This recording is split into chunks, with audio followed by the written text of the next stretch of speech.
ఢిల్లీ ఎన్నికల ఫలితాలపై మనతో మాట్లాడడానికి రాజ్యసభ సభ్యులు ఎంపీ డాక్టర్ లక్ష్మణ్ గారు ఉన్నారు. ఒక్కసారి ఆ ఫలితాలకు సంబంధించి కూడా మాట్లాడించే ప్రయత్నం చేద్దాం.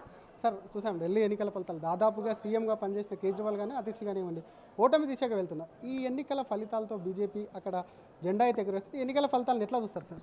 27 సంవత్సరాల తర్వాత బీజేపీ తిరిగి అధికారంలోకి రావడం అంటే నరేంద్ర మోడీ గారి ప్రభుత్వము డబుల్ ఇంజన్ సర్కార్ ఏ రకంగా అభివృద్ధికి పెద్దపీట వేసి పేదల సంక్షేమం కోసం పాటుపడుతున్నదో, ఇవాళ కాంగ్రెస్ కనుమరుగైందంటే, దేశవ్యాప్తంగా తుడిచిపెట్టుకుపోయిందంటే వారి యొక్క మరి సంతుష్టికర విధానాలు, మరి కేవలం కులాల మధ్య మతాల మధ్య చిచ్చులు పెట్టి లబ్ధి పొందే కుట్రలను ఇవాళ ఢిల్లీ ప్రజలు భగ్నం చేశారు.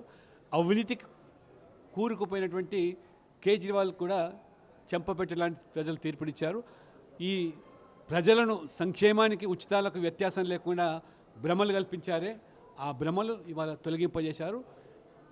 భవిష్యత్తులో తెలంగాణలో కూడా ప్రజలు ఆకాంక్షిస్తున్నట్టుగా భారతీయ జనతా పార్టీ జెండా ఎగరడం ఖాయం.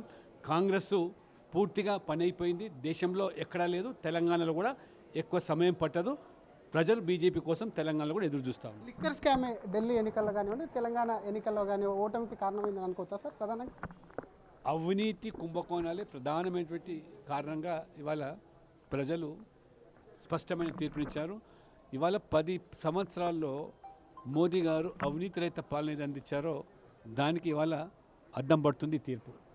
ఇది ఒకవైపు ఏదైతే అవినీతికి సంబంధించినటువంటి అంశాలున్నాయి అవే ఓటమికి కారణాలు. ఖచ్చితంగా కూడా రానున్నటువంటి రోజుల్లో తెలంగాణలో కూడా కాషాయ జెండా ఎగరవేస్తాం. అవినీతి పూర్తిగా ప్రారంభకు ప్రజలందరూ కూడా బీజేపీ కట్టం కట్టేందుకు సిద్ధంగా ఉన్నారు. కాబట్టి ఢిల్లీ ప్రజలు కాదు, వచ్చే రోజుల్లో కూడా తెలంగాణలో కూడా కాషాయ జెండా ఎగరడం ఖాయం, బీజేపీకి ప్రజలు మద్దతుగా నిలవడం ఖాయం అంటూ కూడా ఎంపీ డాక్టర్ లక్ష్మణ్ కూడా ఆశాభావం వ్యక్తం చేస్తున్నారు. ప్రపంచంలో ఏ మూల ఏ క్షణం ఏం జరుగుతుందో వేగంగా తెలుసుకోవడానికి తొలి వెలుగు వాట్సాప్ ఛానల్ని ఫాలో చేయండి.